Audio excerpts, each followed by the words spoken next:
Squirrel, squirrel. In this episode, I'm going to tell you how your ADHD business needs you to have patience and faith so that you can make $50,000 in 2 months. Squirrel, squirrel. Hi, I'm Katie McManus, business strategist and money mindset coach, and welcome to the Weeniecast. Squirrel.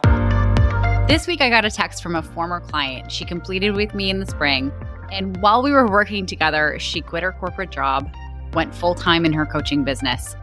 And one of the things that we constantly talked about is the patience and faith that are required when you're starting a business. Now, the text reads, "Hi, Katie. I signed 4 clients in the last 3 weeks. I just wanted to thank you. I know it takes time, LOL, as you have told me many times. But I just feel really abundant and thankful for the work we did together. I am planning to raise my prices soon now that I have a steady bit of income coming in. Thank you, thank you." Now, I'm sharing this obviously because I want to brag about my client because I'm so proud of her, right? Doing that is not easy. It takes a lot of hard work, patience, and faith to keep going. And it paints a picture of the realistic expectations you need to have of your new business when you first start out. It feels so tempting when you first start and you first start posting to social media and you share a couple posts and a few pictures and you don't get any clients. And it's so easy to get down on yourself, right? Because you're constantly looking at social media and seeing all these 6- and 7-figure business gurus who are talking about their course that'll help you, make $100,000 in 90 days or get to 7 figures in under a year. And it's super easy to think that you are falling behind, that there's something wrong with you, that you're not at that level yet. And I want to remind you that results like that are unrealistic. What it takes is consistency. We live in a world where if we want something, like we go to Amazon or we go to the shop and we can instantly have it, or if not instantly, we get it the next day. There's this instant gratification cycle that we are programmed by our current world to expect in every different aspect of our lives, right? If you want a date, then you can go onto your phone, download a number of apps, swipe left and right, and meet someone for dinner that night. Unfortunately, starting a business is not one of those things. But because we're so programmed to expect it in most areas of our lives, when it doesn't happen in one area, we start wondering if there's something wrong with us.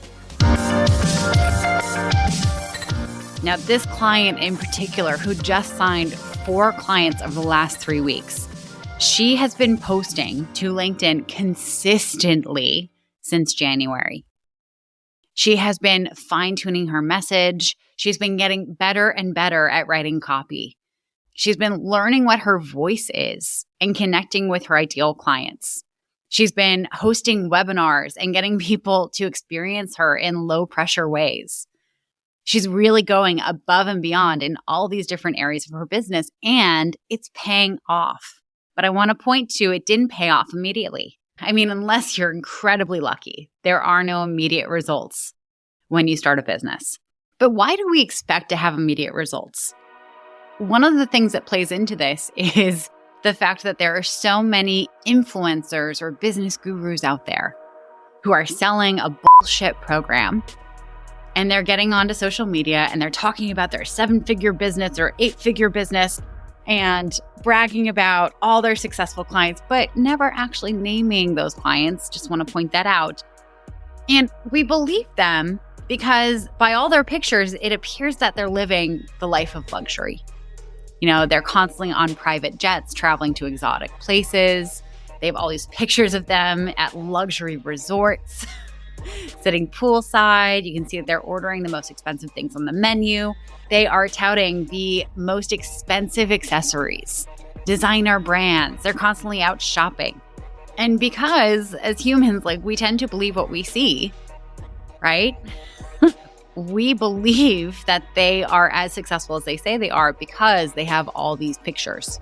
Well, let me tell you, I did some research this week and I found out just how easy it is to fake being rich. You can pretend to be a gazillionaire for about $7,200, and that's on the high end. And this is what a lot of those business gurus do. They don't actually fly around on private jets. They rent a jet for 2 hours to sit on the tarmac so that they can do a photo shoot inside. And they don't just do a photo shoot in one outfit. They'll bring a ton of outfits and they'll change their clothes as many times as they can within those 2 hours so that you think throughout the year as they're posting these pictures that it's a brand new day and they're going to a brand new place and this is their private jet and oh my gosh, this is their lifestyle. It's not. I'd be shocked if they were flying first class, if they were going anywhere. But it is so easy. You can rent one of these private jets for anywhere from $1,500 to $5,000 for a 2-hour session. By the way, I'm pretty sure to book a private jet anywhere, the minimum is $20,000. And that's for a short flight. That kind of travel is extremely expensive. And there's a reason why they want you thinking that that's how they travel. Because if you can throw away $20,000 on a simple flight, you must be doing well in your business, right? You must know how to help other people make 6 figures in 90 days or 7 figures in a year. You know, the other aspect is all these designer clothes and accessories that they constantly have. You and I both know how easy it is to do this. You know, Rent the Runway. There are so many different luxury rental companies out there. And you can buy a subscription so you can get new stuff every single month. Or you can rent one-off. In the last year, I heard about this group of women in China who were all lower middle class and they wanted to all get rich boyfriends. And so they would get together and they would rent all of these designer things from pantyhose to, well, they would buy the pantyhose. You don't want to rent pantyhose, but they would buy, like, share pantyhose between 4 women. They would rent a designer bag and take pictures with it. They would go to the top tea houses in Hong Kong and they would order the high tea service and they would each take turns taking pictures as if they were sitting down to tea. They weren't actually eating it because there were about 30 of them there trying to take this picture. And guess what happened? It worked. They were able to get these rich boyfriends. It's almost like they got this idea from somewhere. I wonder if they got it from these fake business gurus. It's really easy to fake having money. It's really easy to get pictures at a luxury resort and make it look like that's where you spend most of your time. Do you know how many pictures you can take in 24 hours of staying at a luxury resort? A lot. You can take a ton of pictures by the pool. You can change outfits numerous times with the sun in different positions in the sky. And it makes it look like it's a brand new place, especially if you're spacing these pictures out over a whole calendar year. A lot of these influencers will get on to their social media profiles and they will shame people and make them feel bad for taking longer to build to 6 figures. What they're trying to do is sow doubt in you and make you think that there's something wrong with you, wrong with your plan, wrong with your strategy, that you're behind all these other people who are doing so much better than you and maybe aren't even as qualified as you. But I want you to remember it's most likely smoke and mirrors. There's no way for you to verify their income. There's no way unless they are actually sharing honest to goodness testimonials of people who are verified out there in the world, who you can go and check and they match up to who they're presenting. There's no way for you to verify their claims. So as we're thinking about having patience in our business and patience for ourselves, know that there are people out there who are counting on you being impatient, right? Because it makes them money. It might not make you money, probably won't make you money, but it will make them money. There's this added element of the ADHD entrepreneur. You know, when we want something, when we're driven to go and do it, typically we're really good at doing stuff really quickly. There's not much of a learning curve for a lot of things for us. And so when we start our businesses, we expect that, okay, cool, I'm going to learn how to do LinkedIn. Awesome. Okay, now I'm posting to LinkedIn every single day, creating good content. I'm getting decent amount of engagement. But where are the clients? Right? Where are the clients? Like, I'm doing all the right things. Where are the clients? Because we're used to being good at things right away. We're used to getting what we want right away. But I want you to remember when you're doing social media marketing, it's not like a gumball machine where you sit there, you put 1 quarter in and get 2 gumballs out.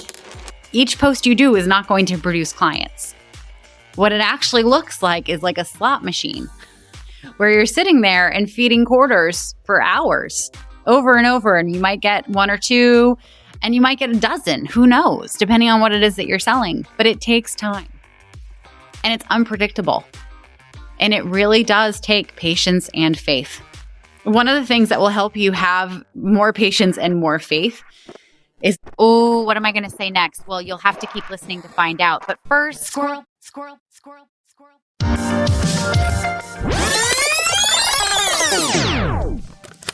And it really does take patience and faith.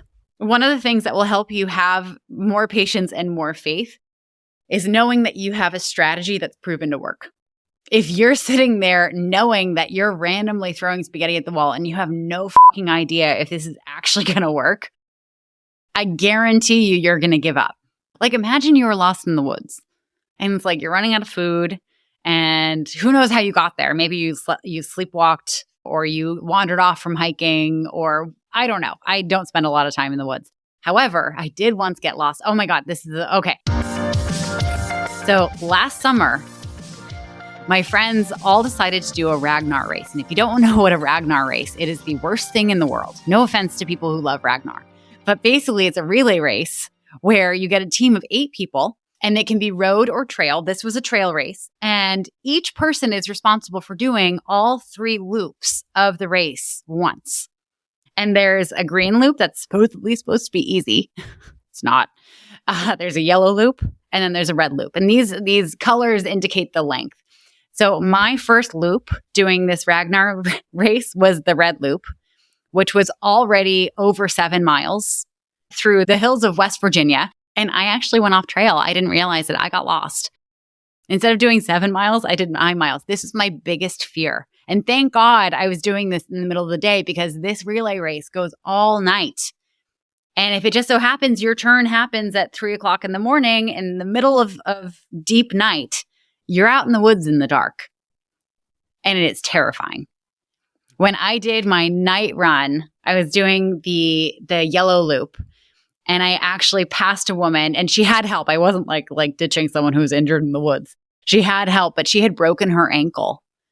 And the trail was so rough that they couldn't get a stretcher in. So there was this team of people rescuing her, and they had to basically just prop her up and make her walk the last 3 miles on a broken ankle. I don't recommend Ragnar unless you really like suffering. If you really like suffering, I highly recommend it. Now, my experience with Ragnar was so bad that I was worried that future me would forget how bad it was. So I recorded this video to myself, reminding future me to never do this again. Squirrel. Okay. I'm never doing this again. Never. And I'm filming this now to explain to future me who has FOMO about being left out of stuff. You do not want this. This is painful and dangerous. And no. Squirrel. But here's the thing. Imagine, so like when I was lost in the woods, I didn't realize I was lost until I re-encountered the trail again that had all the red flags on it. And I realized I'd been off trail for 2 miles. If you were in the woods and you realized that you were lost and you didn't know how to navigate, if you didn't know like where you were even going and what direction back to camp might be or back to a main road would be, if you start walking and for a while you don't encounter anything, how much longer are you going to keep going that direction? Versus if you know how to navigate, if you know that the camp that you were at was due west, you're going to be able to look to the sky, hopefully, determine, by the station of the sun in the sky, where due west is, and start following your sense of direction that way. If you're familiar with the area, if you know there's a road to your right, you're going to start walking to your right. But the patience when you don't have direction, when you're not sure you're doing the right thing, it just can't be there. I want you to know that when you're building a business, when you have a fitness goal in mind, it takes time. You're not going to go to the gym for 3 days in a row and deadlift 20 pounds on the first day, 50 pounds on the second day, and then 250 pounds on the third day. That's not how that works. You're going to have to build up to 250 pounds. It's going to take a lot of time. And you're going to plateau as you get there. There are going to be times where like you just can't lift more than 150 pounds. And that's normal.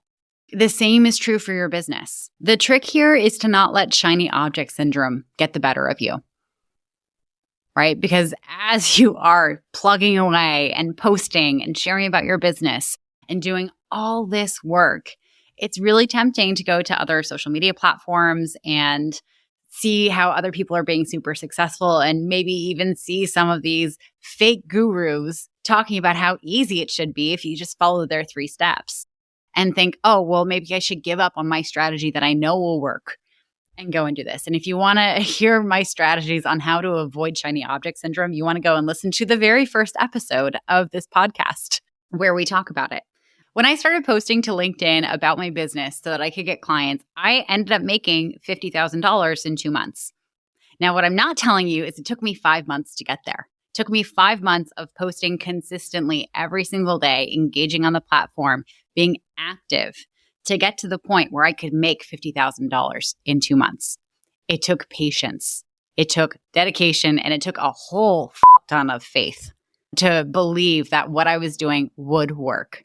This is how it happens. Any big thing that happens, it happens all at once and after a really long time. I have a client who in this past year started doing some consulting work, and it seemed to fall in her lap, making 5 figures a month from only doing a few hours of work a week. And when we talked about it, when this opportunity first arose, it felt like it just came out of the blue until she realized that she had been nurturing this relationship for years. And that's what happens in your business. To get there, to get to those moments where you're signing 4 clients in 3 weeks, to get to the point where you're making $50,000 in 2 months, to get to the point where you're signing consulting clients for 5 figures a month for only a few hours of work a week, you need to be consistent. You need to have patience and you need to have faith that your strategy will work. If you're sitting there listening to this podcast and thinking, well, I don't know if my strategy works, I made it up. Know that you're not alone. First and foremost, if you've never started a business before, you're not expected to know how to start a business. It's not like breathing. It's wild how we have this expectation of ourselves to know how to do something that we've never done before. Imagine if in high school, they just expected you to read for 3 weeks, learn how to speak the French language, and then pass the test and be fluent in French. That's not how that works. You have to go to class. You have to learn from a French speaker. You have to practice. You have to get it wrong. You have to be corrected. You have to have practice conversations. You have to learn new words, right? And still, there are going to be moments when you get to being fluent that you're not going to be perfect. If we don't expect that of ourselves when it comes to French or advanced chemistry or whatever, why do we expect it of ourselves when it comes to building a business? And you can read all the business books in the world, all the books on creating a business plan. And yet, if those strategies aren't optimized for folks with ADHD brains, they're unlikely to work for you. Because what do we know about the world that's designed for neurotypicals is that we really struggle to fit into it. For you to have a strategy that works for you, you need a strategy that is designed for how you work. Because the goal is not to someday have a successful business that makes you a ton of money and be happy then. The goal is to enjoy the work you do every single day you do it. With some exceptions, like let's not be unrealistic here. You're going to have bad days, right? Like if your friends convince you to do a Ragnar race and you get lost in the woods, that's going to be a bad day. But still, the goal is to enjoy the journey. And I know that sounds super fucking corny, but that is the goal. The goal is not to build a business that's going to be miserable for you to run until you can sell it. The goal is for you to build a business that you really enjoy being in every single day. That provides you wealth and options and opportunities. And at some point, if you choose to exit, potentially sell it to someone else who will also enjoy running it. But to make that possible, you need a strategy that will work for you. And if you're not sure what that is, then I invite you to book a Generate Income strategy call with me. In this call, we will identify exactly what your big goals are. We'll talk about how you can reverse engineer them into real action steps today. We'll talk through all the things that are getting in the way of you building this on your own. And if you want any information on any of my programs, I'm more than happy to save some time at the end to talk about them.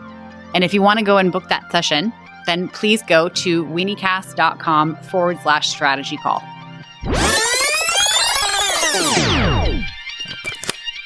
I didn't even plan it. It just kind of came out of my face hole. Okay. That's what I'm calling mouth from now on. And my brain is now my brain hole. Squirrel, squirrel, squirrel.